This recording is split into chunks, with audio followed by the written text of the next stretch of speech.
One thing I see new investors always do is get started too conservative or too aggressive. Both can really hurt you long term, whether you're taking on way too much risk or just not enough risk. Today's video, I'm going to show you the problem with these two situations, what you can do to make changes so that you avoid being too risky or too conservative. And I'll give you a good option to get started as a beginner investor instead of being too risky or too conservative. When you're just getting started, most people really want that quick return, easy money, another way to bring in some fast income. Or they've read something that said, this is the next Amazon or this is the next Google or Apple.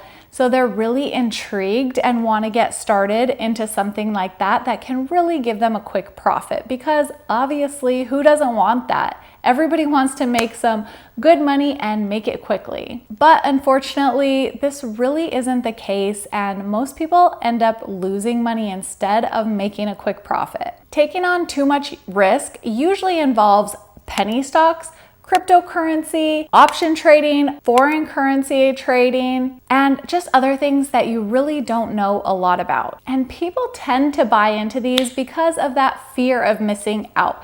No one wants to be sitting around while some stock is running up that they could have bought. So that fear of missing out of those massive gains really forces people or pushes people into those stocks quickly because they want to get in at a good price before that price gets driven up, because all the stocks or a lot of stocks today are very pricey or expensive. They're a lot higher than they were 10 years ago, of course. So no one wants to look back and say, shoot, I had the opportunity sitting right in front of me, because most of us didn't have the opportunity to invest 10 years ago, or a lot of us didn't, because if you're like me, you just didn't really have money 10 years ago. So of course, we want any opportunity we can to kind of make up for lost time, but that really just gets us into things that are just too risky and cause us to lose money instead of actually making money, which is what the whole point of investing is. If you're one of those people that's feeling really rushed to buy something, you feel a lot of pressure, you feel like you need to do it now,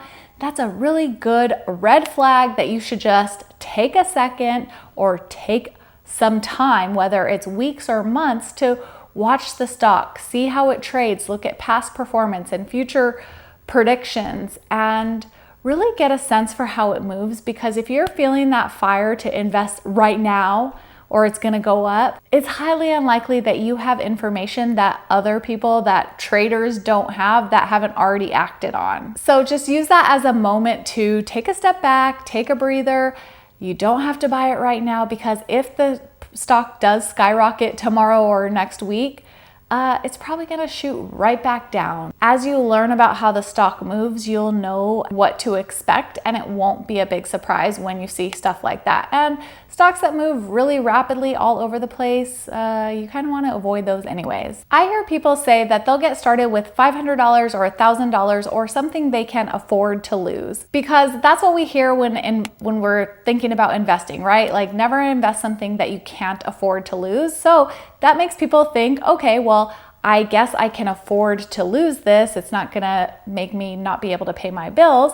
So they'll get started with something like that. But let's just play out the numbers for a second. If you invest $1,000 and say it does randomly do really well and it returns 100%. So now you have $2,000. You've taken a lot of risk to get that $2,000. And then what? You have to make a really quick decision probably to then take that profit and just decide when to sell. Because if it's run up really quickly, you've all of a sudden made $1,000, then you're faced with the next decision. Okay, do you sell or do you keep it in longer and see what it does? And then you're really getting into timing the market, and that is a really difficult game, and most people cannot time the market and do better than just investing in the whole market. And take a look at this video if you do need help with getting started investing as a beginner, because I do walk you through some actual techniques and tips and strategy to get started. But back to this $1,000. Now you have $2,000,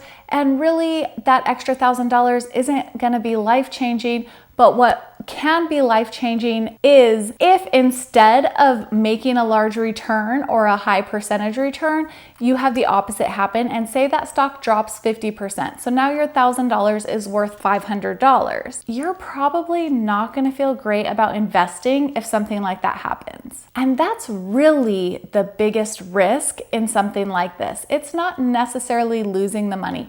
Losing the money sucks, but what really sucks is if you lose faith and confidence in investing, because that's going to cost you a lot more than $500. It's going to cost you a lifetime's worth of investing and earnings and growth potential that you could have if you didn't have this bad experience of getting into something that's too risky and then losing money, getting out, and being afraid of investing altogether. The other side of the problem is when you're invested way too conservatively, if you're really young or if you have plenty of time before you actually plan on using the money. If it's for retirement and you're not going to use it for over 10 years, then you have a good amount of time to recover from market losses. The other side of the problem is investing way too conservatively when you're young and have plenty of time before you actually even need the money. This happens when people are really fearful to lose money or they don't understand how responsible investing works.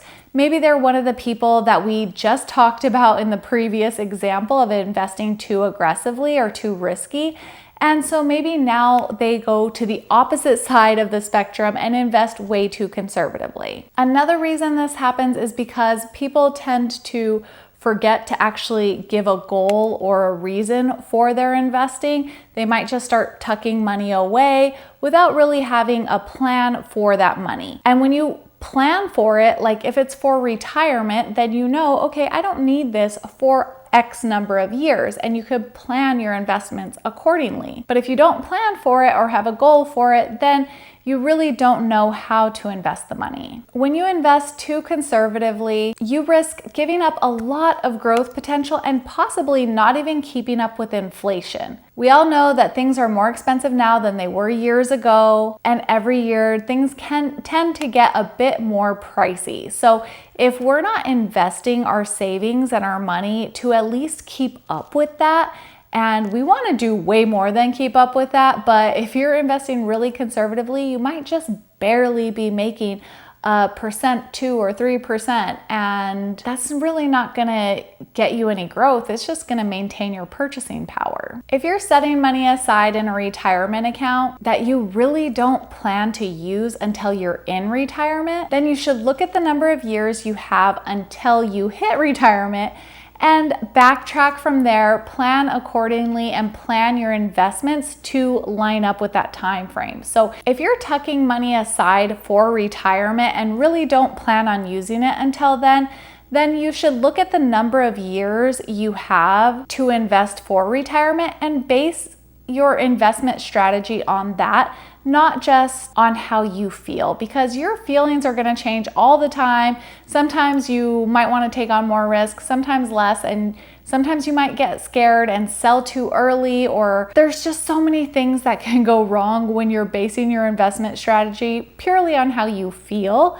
versus some logistics and thoughtful practices that you set in place for your money. Of course, no one wants to lose money, but when you're investing, things will go up and they'll go down. And if you're investing in quality investments, then over the long term, those are going to do pretty well for you because the market just has way more up days than down days. So things tend to rise over time. That's why we see the market that does this thing, but it just keeps trending upward because of the number of days that are positive versus the number of days that are negative. So investing for the long term in a solid plan and strategy really is your best bet versus being too fearful and not investing enough or investing way too risky where it's just gonna risk a lot of the money that you're putting in versus actually growing for you. And think about this, if you've got more than 10 years until you actually need the money, or if you're at least 10 years or more from retirement, if you're 20 years away from retirement, you've got plenty of time to recoup some of these losses that you'll see throughout your investing journey. money. And not only will you have time to recover from these losses, but you'll also